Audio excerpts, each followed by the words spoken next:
E aí galerinha, bom dia. Espero que vocês tenham entendido a última aula. Agora a gente vai passar já para outro conteúdo, beleza? Não se esqueça de deixar o like aí, colocar o seu nome como presença, tá bom? Nos comentários. Então a gente vai agora para o capítulo de estatística. O que é estatística? Estatística é o conjunto de técnicas e métodos de pesquisa que facilitam o controle de dados e informações. Então, imagina que uma pessoa fez uma pesquisa, uma informação com a população de Fortaleza. Então, ela organiza essa pesquisa em gráficos, em tabelas. Então, todo esse material que é utilizado é chamado de estatística. Mesmo jeito de, por exemplo, um campeonato de futebol, quantidade de gols por jogo, quem tem mais pontos, quem tem menos pontos. Então, tudo isso é calculado através da estatística, beleza? Então, tem algumas definições que vocês precisam saber sobre estatística. Primeiro, população. A população é o conjunto formado por todos os elementos que podem fazer parte da pesquisa. Então, todos os elementos que podem fazer parte, que podem participar. Já a amostra é um subconjunto da população, ou seja, é uma pequena parte da população que realmente participou da pesquisa. Por exemplo, se a gente fosse fazer uma pesquisa sobre o candidato de prefeito de Fortaleza, né? Qual a intenção de voto para o prefeito de Fortaleza? Então, a população seria todos que poderiam participar, ou seja, todas as pessoas que possuem título de eleitor da cidade de Fortaleza. Só que se a gente fosse perguntar a cada uma dessas pessoas quem elas queriam votar, ia ser um trabalho muito grande, muito demorado, certo? Então, eles usam a amostra, eles pegam uma pequena parte, por exemplo, vou aqui só em 10 casas de cada bairro de Fortaleza, ou vou ligar para 20 pessoas de cada bairro. Então isso é a amostra. A população são todos que podem participar, né? Todos. E a amostra são realmente aqueles que participaram, né? Aquele pequeno pedaço, para a gente poder fazer uma análise estatística melhor. O que seria o rol? Rol é a sequência de dados numéricos em ordem crescente ou decrescente. Então, quando alguma pesquisa envolve número, por exemplo, a idade, o tamanho, essas coisas, aí eles usam o rol para organizar essa sequência de números, sempre em ordem crescente ou decrescente. Aí você pode repetir o número ou não. E a frequência é o número de elementos de cada rol. Por exemplo, se é uma pesquisa sobre idade, aí tem lá 11, 12, 11, 20, né? Aí eu vou ver quantas vezes se repete o número 11, quantas vezes se repete o número 12. Então a quantidade de vezes que se repete é chamado de frequência, ou de intervalo, também pode ser chamado de intervalo. Então vamos aqui, para vocês entenderem melhor, um exemplo. Numa sala com 10 alunos, uma sala tem 10 alunos, 8 fizeram a prova. Vamos supor que 2 faltaram um dia, né? 8 fizeram a prova e obtiveram as seguintes notas. Aí as notas foram 10, 7, 8, 7, 8, 9, 6 e 6. Então foram as notas dos outros alunos que fizeram a prova. Determine a população, ou seja, quem são todos os elementos que poderiam ter participado. Então, uma sala tinha 10 alunos, 8 fizeram a prova e obtiveram as seguintes notas. Aqui as notas. A população vai ser toda a pessoa da cidade, todas as pessoas do mundo, todas as pessoas da escola. Não, a população são quem poderia participar. Então, quem poderia participar era quem tivesse na sala. Então, a população seriam os 10 alunos da sala. Essa seria a população. Todos que poderiam participar seriam os 10 alunos da sala, que a prova foi realizada naquela sala. A amostra é quem realmente participou. Então, quem foi que realmente participou? Foi os outros que fizeram a prova.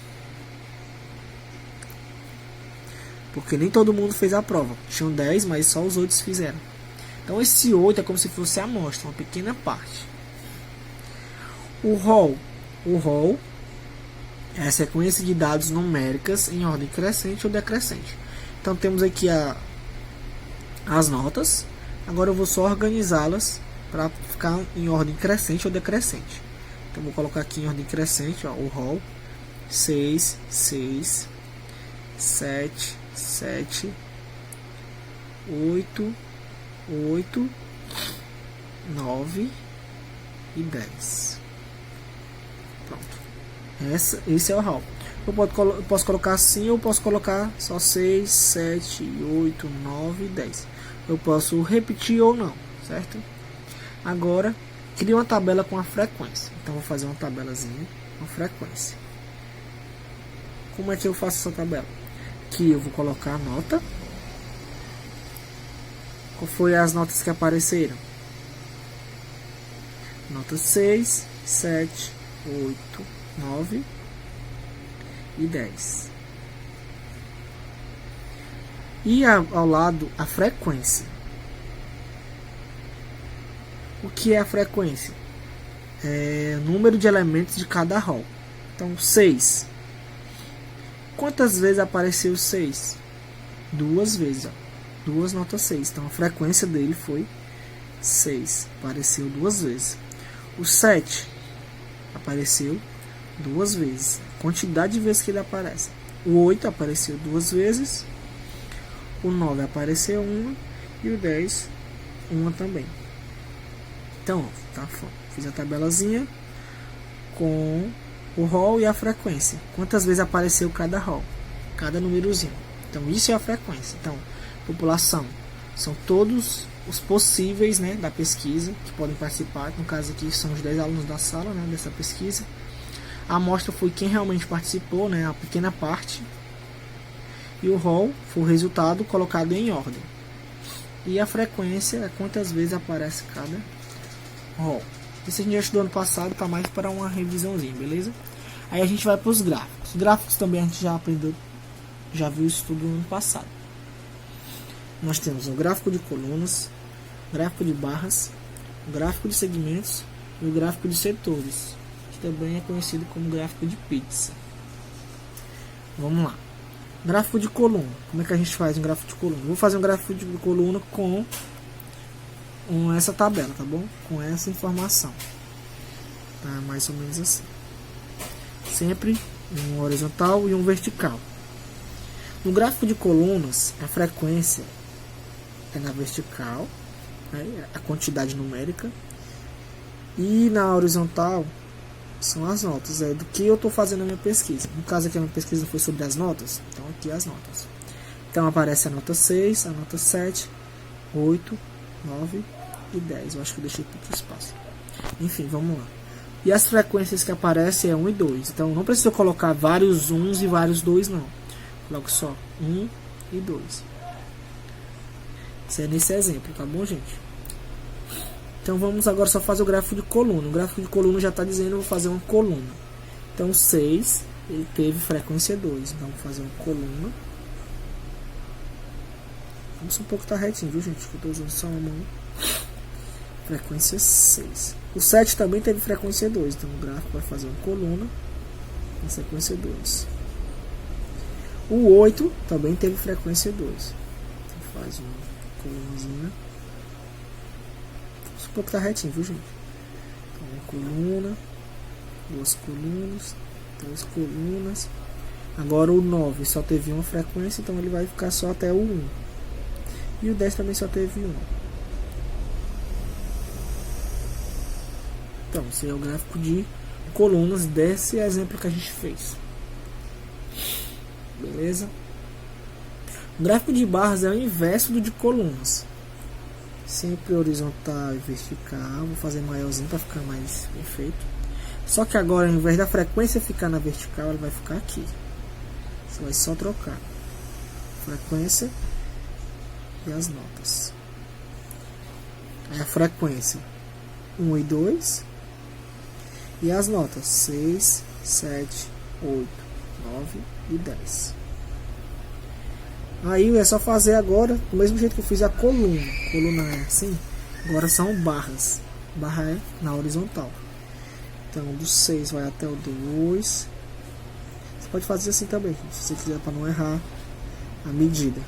No caso aqui já está todo torto, mas tudo bem. O 7 vai ligar para o 2 também, né? O 8 para o 2 também. Só que o 9 e e o 10 foram só 1. Então vai ficar mais ou menos assim.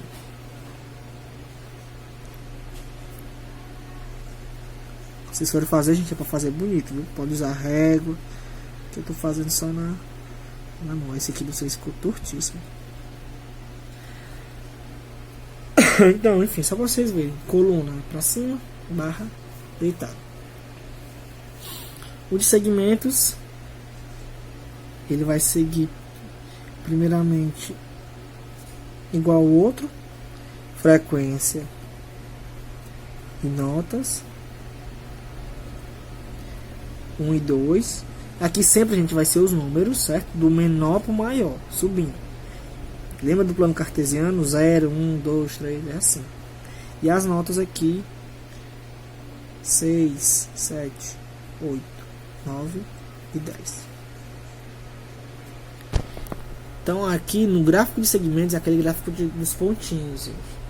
Vai de pontinho em pontinho. Então eu vou ligar cada um com seu pontinho. O 6 eu vou ligar com 2. O 7 também com 2. Esse gráfico aqui, gente, ele é utilizado mais quando é um gráfico em função do tempo. Por exemplo, por mês, por ano, por semana. Todo gráfico, toda pesquisa que é realizada assim, a gente utiliza mais esse gráfico. Esse aqui vocês veem mais em questão de política. Fulano de tal, em tal mês tinha tantos por cento de intenção de voto, aí em tal mês foi para tanto, aí ele vai fazendo aqueles subindo e descendo. Então aqui você tem que, no final que você ligar todos os pontos, que você fizer todos os pontinhos, as ligações, você liga os pontos na ordem. Então ficaria mais ou menos assim. Você vê que teve mais frequências de notas abaixo de 10, de 8 no caso, né? Agora vamos para o gráfico de setores. O gráfico de setores também é conhecido, né, chamado como gráfico de pizza, que é aquele circular. Vamos supor que tá circular, viu, gente? Ele é dividido, gente, em como se fosse uma pizza, né? Pedaços de pizza. Então aí você tem que ter uma técnicazinha para você dividir bem direitinho o tamanho de abertura e tal. Mas aqui a gente vai usar só a lógica. Como é que eu vou usar a lógica? Eu tenho frequências de 6, do 7 e do 8 iguais, de 2, 2, 2, 9 e 10, cada um só tem 1. Se você prestar atenção, o total são 8 notas, né? Então aqui eu posso dividir em 4 partes, ó. São 8. São 8. 2, 4, 6 e 8. Tá vendo? 2, 2, 2. Só que aqui, ó, já foi o 2 desse, o 2 desse, o 2 desse. Aqui é um de cada, então aqui eu vou partir no meio. Um pra cá e um pra cá. Então esse daqui, vamos supor que seria a nota 6. Aqui a nota 7. Aqui a nota 8. Aqui a nota 9. E aqui a nota 10. Seria mais ou menos assim a divisão. Só que aqui cada um ia ter uma cor diferente, uma cor para identificar melhor. Mas é mais ou menos assim. Colunas, a frequência pelas notas, barras, as notas pela frequência, segmentos, frequência por nota e setores circular sendo dividido. Isso aqui você já estudaram, beleza? Vou deixar a atividade lá no Classroom. Qualquer dúvida falem comigo. Não se esqueçam de colocar a presença aí, tá bom? Beijo, beijo, beijo, amo vocês.